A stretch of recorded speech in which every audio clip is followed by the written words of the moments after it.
The first station, Jesus is condemned to death. There you stand before the crowd after being beaten. You never deny yourself, yet humbly accept the punishment given to you by those who have witnessed your miracles. It's easy to look at this scene now and think, how could they have accused you and condemned you to death? All you did was love every person you met. Yet they are not alone in their condemnation of you. How often do I ignore you at school and the person no one wants to talk to? How often do my words condemn you in the way that I speak about others? It was not only the Jews and Pontius Pilate who condemned you, but I stand next to them shouting just as loud, crucify him. Jesus, forgive me for the ways in which I condemn and pierce others with my words and actions. Help me to love like you and to learn from your example. The second station, Jesus carries his cross. By now you have endured a sleepless night, betrayal by your friends, and a beating that is too horrible to fully imagine. You've been whipped, stripped, and spit on by countless faces, some of whom last week treated you as royalty as you entered the city. And now they hand you a cross to carry. The weight of it is far more than any number of pounds we can figure, for in carrying the cross, you carry the weight of our sins. How often do I forget that you have carried the load for me? How often do I try to carry things on my own, not allowing you to help me?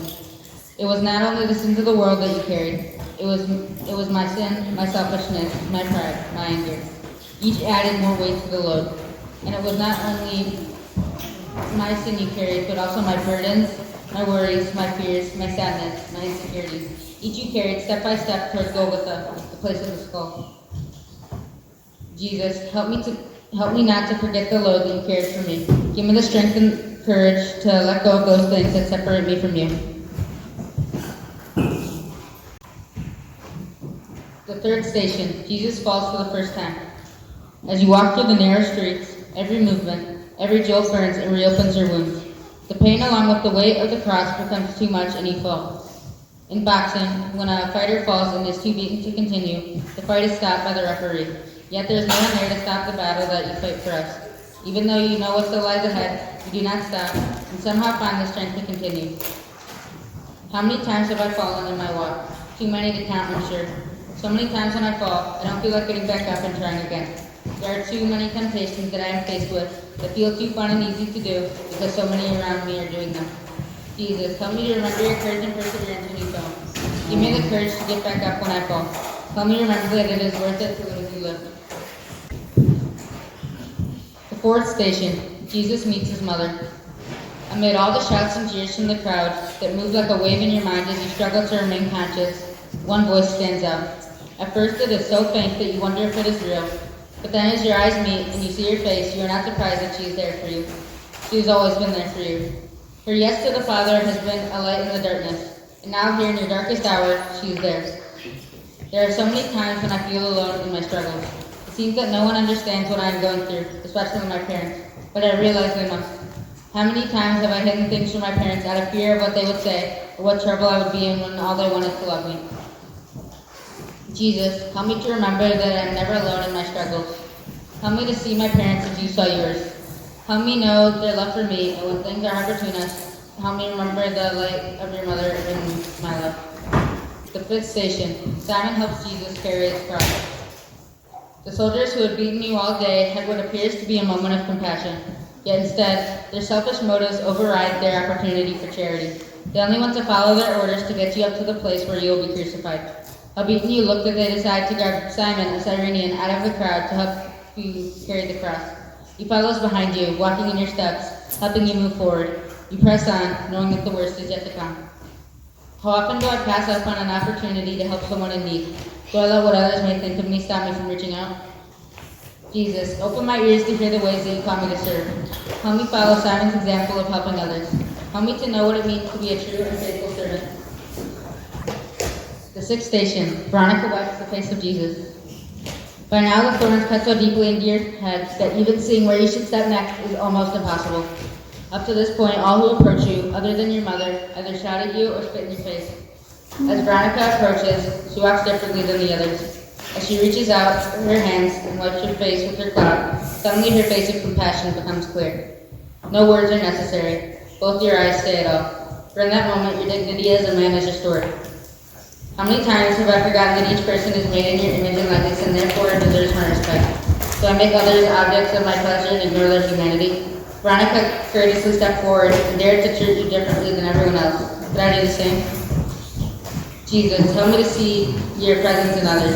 Give me the courage to follow Veronica's example of treating others with love, even when no one else does. The seventh station. Jesus falls the second time. The soldiers are enraged at you for falling this time. They can't understand how Simon's help is not enough. In their anger, they hit you again and again before they remember that you have to be alive to be crucified.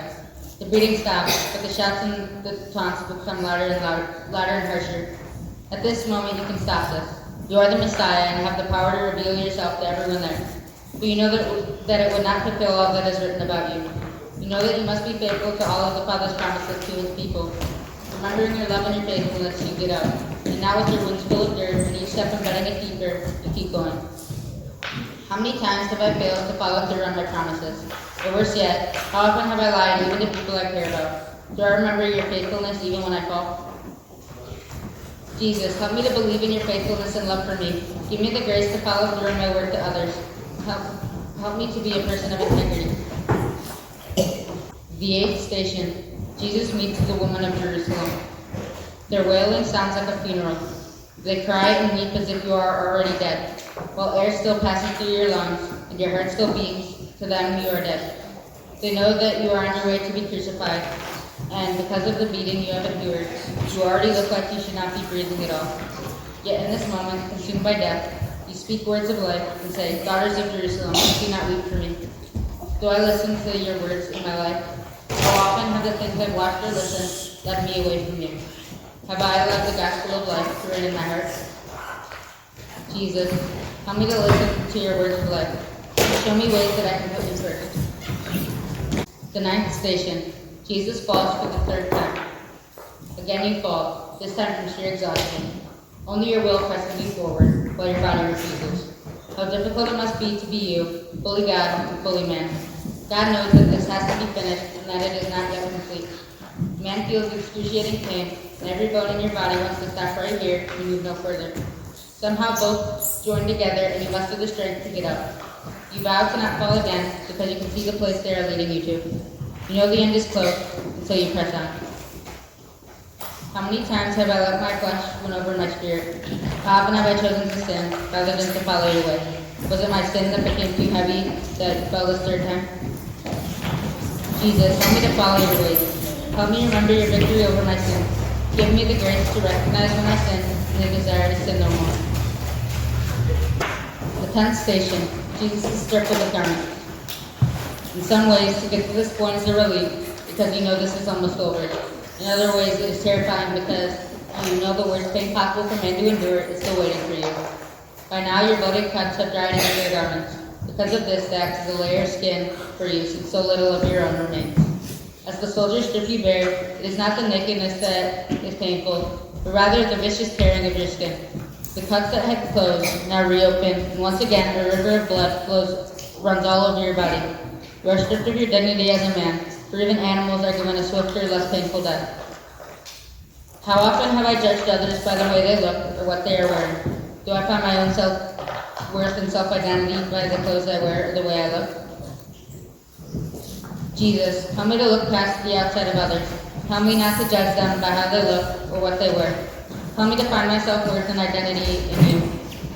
The 11th station. Jesus is nailed to the cross.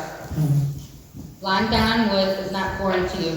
The first place you were laid when you came into this world was a wooden manger. There you were laid in love, and now it is out of love that you lay here on this wooden cross. The soldiers pull your right arm up beside you, and then horrific pain flows through your entire body. The nail pierces not only your hand, but also your whole body. The soldier pounds it in, only stopping to wipe your blood off his own face.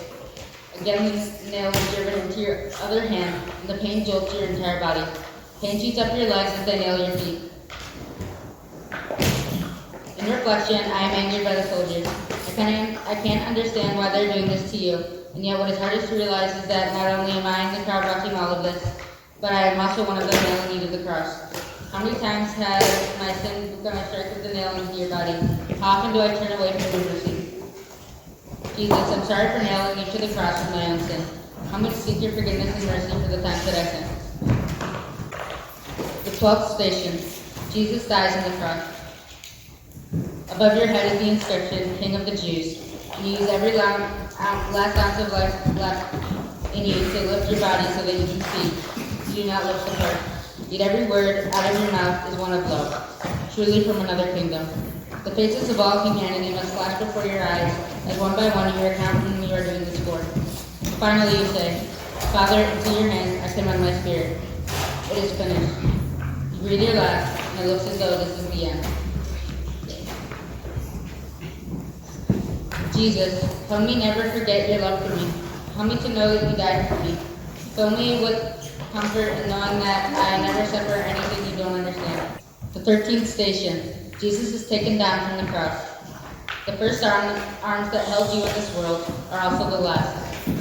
Your mother was told a sword would pierce her heart the day she presented you as an infant to the Father. Now she holds your body that is mangled beyond recognition. She sees not only the man she now holds, but also the child she held, and her heart is pierced. Your comfort to her will come, but in this moment she has only the Father to be with her in her sorrow and pain. All hope seems gone. How many times have I lost hope in you?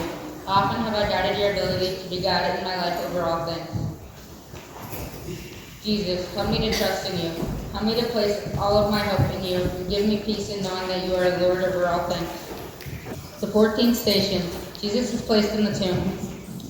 You are laid to rest by Joseph of Arimathea, Mary Magdalene, Mary your mother, and a few other women. As your body is anointed, Mary Magdalene remembers your eyes penetrating her heart. Tears stream down her face along with the others there as they too remember your love. They wrap your body in clean linens and lay it in a new tomb. The stone is rolled over the entrance, and now it surely is the end. Up to this point, death is final. While those you have lived with, laughed with, and cried with are in their heightened sorrow, believing all is over, you are conquering sin and death. How many times has death felt like the end? When I've lost a loved one, it can be so hard to remember your victory. How often do I miss the opportunities to say, I love you, to those special people in my life? Do my family and friends know how I feel about them? Jesus, help me always remember that death is not the end. Give me the strength to say the words, I love you, to those people in my life that I do love. Help me to love every person, not just in words, but also with my actions. Jesus, I love you, I need you, and I trust you. Amen.